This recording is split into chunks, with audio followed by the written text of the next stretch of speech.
headquarters.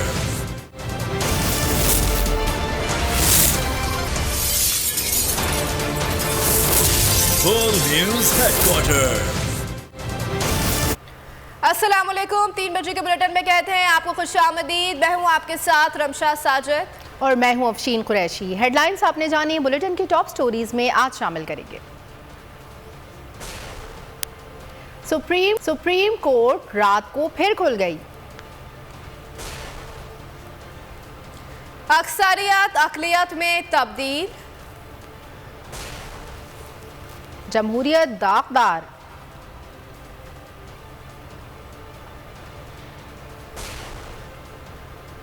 और कराची में बारिश कब?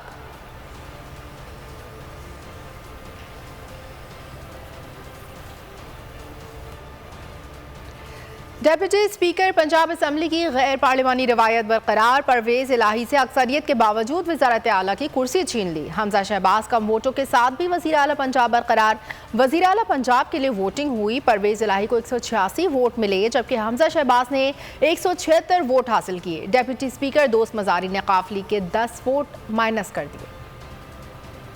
पार्लिमान का तकद्दुस पामाल। डिप्टी स्पीकर ने पार्लिमान रिवायत की धज्जियां उड़ा दी। अक्सरियत के बावजूद परवेज इलाही अक़लियत में तब्दील। हमजा शहबाज को कम वोटों के बावजूद वजीर आला बना दिया। वजीर आला पंजाब के इंतखाब के लिए पंजाब असम्बली का इजलास ताखीर से शुरू हुआ। डिप्टी स्पीकर दोस्त मजारी ने निशिस्त संभाली। वोटिंग के अमल के साथ ऐवान की कार्रवाई शुरू हुई। दोनों जमातों के अरकान ने अपना अपना हक राय दही इस्तेमाल किया। फिर वोटों की गिनती का अमल शुरू हुआ। हमजा को 179 वोट मिले, लेकिन इससे पहले के परवेज इलाही के वोट गिने जाते डिप्टी स्पीकर ने कराई अचानक खत की एंट्री। दोस्त मजारी ने पूरी कहानी ही बदल डाली। As party head of Pakistan Muslim League, I have issued directions to all my provincial members named herein below to cast their votes in favor of Mohammad Hamza Shehbaz Sharif। 186 वोटों से जीतने वाले परवेज इलाही के 10 वोट माइनस कर दिए। PML काफ के 10 vote reject होते हैं। PTI और काफ लीग के अरकान ने शदीद एहतिजाज किया। डिप्टी स्पीकर ने रूलिंग देकर इजलास मुलतवी कर दिया। इजलास अदालती अहकामात के मुताबिक वज़ीर आला के इंतखाब के लिए था और आज इसके इजलास की कार्रवाई की मुकम्मल हुई, लिहाजा अब ये इजलास रोक के। चौधरी परवेज इलाही कहते हैं कि उन्हें ज्यादा वोट मिले, वो वजीर आला पंजाब का इंतखाब जीत चुके हैं। दोस्त मजारी ने ऐसा काम किया जो गद्दार भी नहीं करते। दोस्त मजारी ने अदालत की तौहीन की और आइन की खिलाफ वर्जी भी की है। मीडिया से बातचीत में कहा कि दोस्त मजारी ने पुलिस को ऐवान में बुलाकर भी गैर कानूनी काम किया। राजा बशारत ने कहा कि चौधरी शुजात से लेटर की कोई हैसियत नहीं। डिप्टी स्पीकर ने तो नतीजा भी ठीक अनाउंस नहीं किया। उसने तमाम पार्टियों के नाम लेकर दोनों का ऐलान किया। हालांकि यहाँ सिर्फ 2 उम्मीदवार थे। उम्मीदवारों के नाम लेकर नतीजे का ऐलान किया जाता है। डिप्टी स्पीकर के ऊपर तो आर्टिकल 6 लगता है कि इसने कॉन्स्टिट्यूशन को वायलेट किया है। इसने वो काम किया है कि जो गद्दार भी नहीं करते, उससे बढ़कर गद्दार निकला है। और इसने सिर्फ एक गद्दारी नहीं बल्कि तौहीन अदालत की है। ये आज तक तारीख में नहीं हुआ किसी पार्लियामेंट के अंदर किसी ने पुलिस को बुलाया हो। आज फिर इसने पुलिस को बुला लिया। ये किस कानून के तहत आज इसने पुलिस को बुलाया? उन्होंने ये लेटर गलत लिखा। भाई माइक तो आगे करेंगे। मैं समझता हूँ कि उस लेटर की कोई हैसियत नहीं है, और अगर वो लेटर स्पीकर को इलेक्शन से पहले मिल चुका था तो फिर इसको डिस्क्लोज करना चाहिए था। जब इलेक्शन का प्रोसेस मुकम्मल हो चुका तो फिर इसने जेब से निकाला और इसने कहा जी कि ये मुझे लेटर मौसूल हुआ है। जिस तरह आज इसने रिजल्ट अनाउंस किया है कि जी PTI इतने वोट, PMLQ इतने वोट, फलां इतने वोट, PML इतने वोट, राय इतने वोट, कभी इस तरह रिजल्ट अनाउंस होता है? कैंडिडेट 2 थे, चौधरी परवेज इलाही साहब कैंडिडेट थे और हमजा कैंडिडेट था, तो दोनों का नाम लेके कि इतने वोट हासिल किए, रिजल्ट अनाउंस करना चाहिए था, वो भी नहीं किया। पीपल्स पार्टी के रहनुमा और माहिर कानून एतजाज एहसन कहते हैं कि वज़ीर आला पंजाब का मुकाबला चौधरी परवेज इलाही जीत चुके हैं। उन्होंने डिप्टी स्पीकर पंजाब असम्बली की रूलिंग गलत करार दे दी। बोल्ड न्यूज़ की ट्रांसमिशन में बातचीत करते हुए कहा कि ऐसी सूरत में पार्लिमानी पार्टी का फैसला कबूल होता है। आर्टिकल 63 का पहला हिस्सा पार्लिमानी पार्टी, दूसरा सरबराह के इख्तियार पर है। चौधरी साहब ने जो फैसला किया है वो मैं समझता हूँ उनके इख्तियार से बाहर था।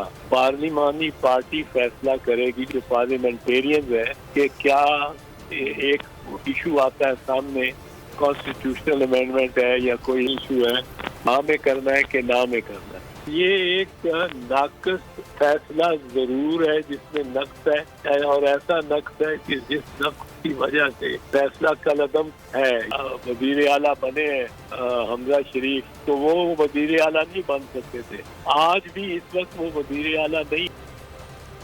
आज चौधरी शुजात के फैसले ने मुल्क को फसादी टोले से आज़ाद कर दिया। वज़ीर दाखिला राना सना इस पूरी साजिश में किरदार अदा करने वालों की तारीफ करते रहे।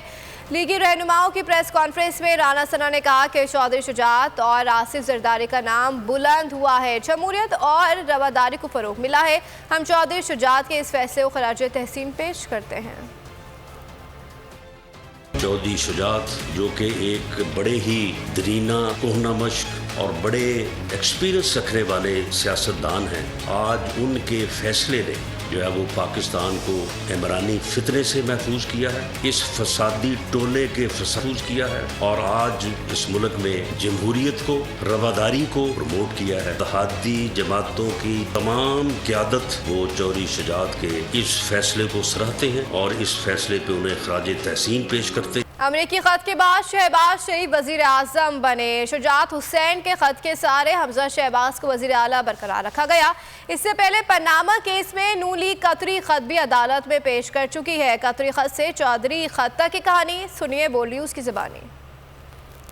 मैं थोड़ी सी तवज्जो आपकी दिलाना चाहता हूँ। I just received a letter from Chaudhry Shujaat. Noon League की सपोर्ट में ये है एक और खत जिसकी बुनियाद पे डिप्टी स्पीकर पंजाब दोस्त मजारी ने गैर आईनी रूलिंग दी। अक्सरियत की जानिब से परवेज इलाही को वोट मिलने के बावजूद हमजा शहबाज को वजीर आला बरकरार रखा गया। ये खत है, लिख के हमें धमकी दी गई है। इससे पहले एक खत अमेरिका से भी आया था जिसके बाद अवाम की जानिब से मुंतखब किए गए वजीर आजम इमरान खान के खिलाफ तहरीक अदम एतमाद लाई गई। 161 अरकान तहरीक की हमायत में खड़े हैं, लिहाजा वजीर आजम के खिलाफ अदम एतमाद के वोट की करारदाद पेश करने की इजाजत दी जाती है। आसिफ जरदारी एक्टिव हुए। PTI के कई अरकान असम्बली का अचानक जमीर जाग गया। फिर तहरीक अदम एतमाद पेश हुई, नई वोटिंग हुई और खत के बाद शहबाज शरीफ वजीर आजम बन गए। मैं मोहम्मद शहबाज शरीफ सिद्ध के दिल से हल्फ उठाता हूँ, सिद्ध के दिल से हल्फ उठाता हूँ। दूसरा मशहूर जमाना खत कतरी खत था, वो खत जो पानामा लीक्स के बाद शरीफ खानदान ने एहतिसाब अदालत में पेश किया था।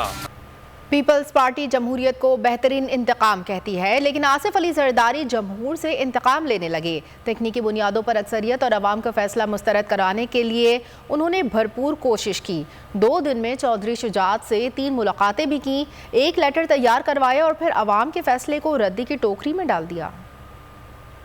जमहूरी इक़्तिदार पर आसिफ जरदारी के बार बार हमले, अवाम ने फैसला PTI के हक में सुनाया, लेकिन साबिक सदर जोड़ तोड़ करके मैंडेट के खिलाफ और लोटों के सहारे हमजा शहबाज की वज़ारत आला बचाने की कोशिश करते रहे। 2 दिन में 3 बार चौधरी शुजात के घर जाकर अवामी मैंडेट के खिलाफ हमजा के लिए हिमायत मांगी। साबिक सदर ने 21 जुलाई जुमेरात को चौधरी के घर के 2 चक्कर लगाए। वो कई घंटे चौधरी शुजात को मनाने की कोशिश करते रहे। परवेज इलाही और मोनिस इलाही ने आसिफ जरदारी से मिलने से इनकार किया तो जरदारी साहब ने वापस जाने से भी इनकार कर दिया। बिलावल हाउस से अपना परहेजी खाना भी मंगवा लिया। चौधरी शुजात के कहने पर परवेज इलाही और मोनिस इलाही आसिफ जरदारी से मिलने आए, लेकिन साबिक सदर उन्हें राम करने में नाकाम रहे। वोटिंग वाले दिन भी आसिफ जरदारी चौधरी शुजात के घर जा पहुंचे और उन्हें अवाम के फैसले के खिलाफ जाने के लिए मनाते रहे। जैसा इमरान खान ने कहा था वैसा ही हुआ। चौधरी शुजात हुसैन की एक ना ने उनके अपने हामियों को उनका मुखालिफ बना दिया। परवेज इलाही को वोट ना देने के बयान पर काफिले के कारकुनान चौधरी शुजात के घर के बाहर जमा हो गए। चौधरी शुजात और आसिफ अली जरदारी के खिलाफ भरपूर नारे लगाए, कहा कि हमारा कायद परवेज इलाही और मोनिस इलाही है।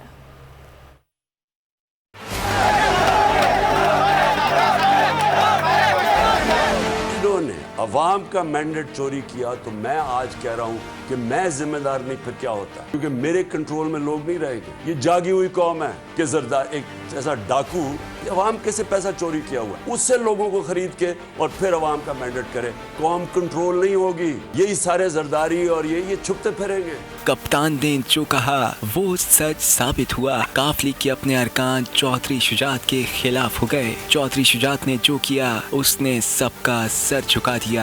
जज्बात हमारे मिले जुले हैं, शर्म से सर झुका भी हुआ है और फख्र से खड़ा भी है। शर्म से सर झुकाया है चौधरी शुजात साहब और चौधरी सालिक ने। कारकुनान यकसमा होकर कहने लगे, हमारा लीडर सिर्फ परवेज इलाही और मोनिस इलाही है।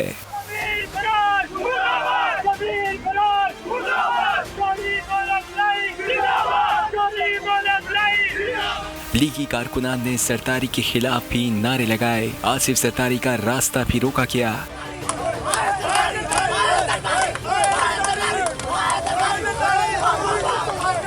काफली के कारकुनान ने कहा, गो सरदारी गो के नारे भी लगाए गए।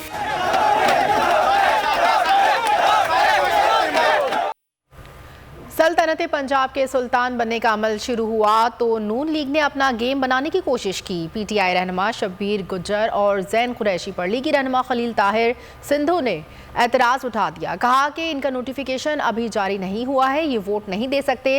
राजा बशारत ने मुदाखलत की, जिसके बाद डिप्टी स्पीकर ने नून लीग का एतराज़ मुस्तरद कर दिया, जिसके बाद दोनों को वोट डालने की इजाज़त दे दी गई। पंजाब असम्बली का सजाया गया मैदान, जिसमें हाजिर हुए सब अरकान। पीटीआई के शब्बीर गुजर ने हल्फ उठाया। नून लीग के रुकन ने पीटीआई के शब्बीर गुजर पर एतराज उठा दिया। अगर उसका ओथ लिया गया है, जो भी हुआ तो वो इलीगल है सर, अनकॉन्स्टिट्यूशनल है, तो ही can not exercise his vote because everything is unconstitutional. Number oath तो हो गया ना जी सर। नहीं, इसके बाद there is a difference between oath and notification sir. तब क्लेरिफाई करें ना सर। नोटिफिकेशन नहीं हुआ सर, ये मेरे पास है जी। कैसे नोटिफिकेशन नोट कैसे ले लिया फिर सर? नून लीग ने जैन कुरैशी पर भी एतराज कर दिया। एक मोहतरम और हैं, पता नहीं क्या उनका नाम है, Jain Qureshi from Multan, who was first in the state department of the government of USA.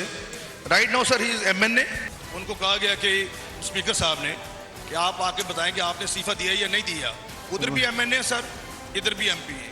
नहीं, वो एमएनए छोड़ के यहाँ पे आए, वो हमारे साथ आना चाह रहे थे इसलिए यहाँ पे। नून लीग के एतराज पे राजा बिशारत बोल पड़े। कहा, हल्फ लेने वालों को आप वोट के हक से महरूम नहीं कर सकते। अगर कोई मेंबर वैलिडली ओथ लेके मौजूद है तो आप उसको वोट के हक से महरूम कर सकते हैं? नहीं कर सकते। वैलिडली दोनों ने ओथ लिया हुआ है और दोनों इस हाउस के वैलिड मेंबर हैं और दोनों को राइट हासिल है कि वो अपना वोट इस्तेमाल। जिस पे दोस्त मजारी ने दोनों अरकान पर आयत एतराज़ात मुस्तरद कर दिए। कहा, दोनों मेंबरान हैं और दोनों ही वोट डाल सकते हैं। नहीं, कामयाब तो हो गए ना वो सर। कामयाब नोटिफिकेशन और ओथ हो रहा है और उन्होंने 7 कंडीशन दी है कि फाइनल नोटिफिकेशन ये नहीं है, शेल का लफ्ज़ है सर, मैंडेटरी है सर। आप बाकी सर आपकी मर्जी है, लेकिन सर शेल का लफ्ज़ है। आप तशरीफ रखें सर। एतराज़ के बाद नमाज का वक्फा हुआ, जिसके बाद फिर ऐवान की कार्रवाई का अमल शुरू किया। हार देखकर नून लीग पंजाब असम्बली में वोटिंग कराना ही नहीं चाहती थी। सुप्रीम कोर्ट का दिया गया बाद गुजरने के बावजूद इजलास शुरू नहीं किया गया। पीटीआई और काफली के अरकान इंतजार करते रहे, लेकिन डिप्टी स्पीकर ने इजलास शुरू नहीं किया। फिर चौधरी शुजात का खत आया तो फौरन ही इजलास शुरू कर दिया गया। दिन आ गया, वक्त हो गया। पीटीआई और काफ लीग के अरकान पहुंच गए, लेकिन इजलास शुरू ना हो सका। ताखीर पर ताखीर होती चली गई। 4 के बाद 5, फिर 6 बजे, लेकिन इजलास शुरू ना हुआ। कई अरकान इंतजार करते करते अपनी निशिस्तों पर ही सो गए, जिसके बाद पीटीआई ने अदालत जाने का ऐलान कर दिया। बाबर ऐवान ने वीडियो पैगाम भी जारी किया। हमने तौने अदालत की दरखास्त दी थी सुप्रीम कोर्ट ऑफ पाकिस्तान में। सुप्रीम कोर्ट ऑफ पाकिस्तान की रोशनी में 4 बजे का मतलब रात 12 बजे नहीं हो सकता, इसलिए तौहीन अदालत तो हो चुकी है। हमारी टीम थोड़ी देर में सुप्रीम कोर्ट ऑफ पाकिस्तान में उसको भी पहुंच जाना चाहिए। पीटीआई की लीगल टीम पूरी तैयारी के साथ सुप्रीम कोर्ट पहुंची, लेकिन अदालत बंद थी। चीफ जस्टिस उमर अता बंदियाल और जस्टिस इजाजुल हसन वीकेंड पर तयशुदा छुट्टियों पर अपने आबाई इलाकों को जा चुके थे, जिसकी वजह से दरख्वास्त दायर न हो सकी। 3 घंटे गुजरने पर चौधरी शुजात का फैसला सामने आया और डिप्टी स्पीकर ने 7 बजे इजलास शुरू कर दिया। इजलास शुरू होने पर तहरीक इंसाफ ने सुप्रीम कोर्ट में तौहीन अदालत की दरख्वास्त दायर करने का फैसला वापस ले लिया। सुप्रीम कोर्ट ने 4 बजे इजलास बुलाने की हिदायत की। सब्सक्राइब करें और बेल दबाएं ताकि कोई खबर रह न जाए।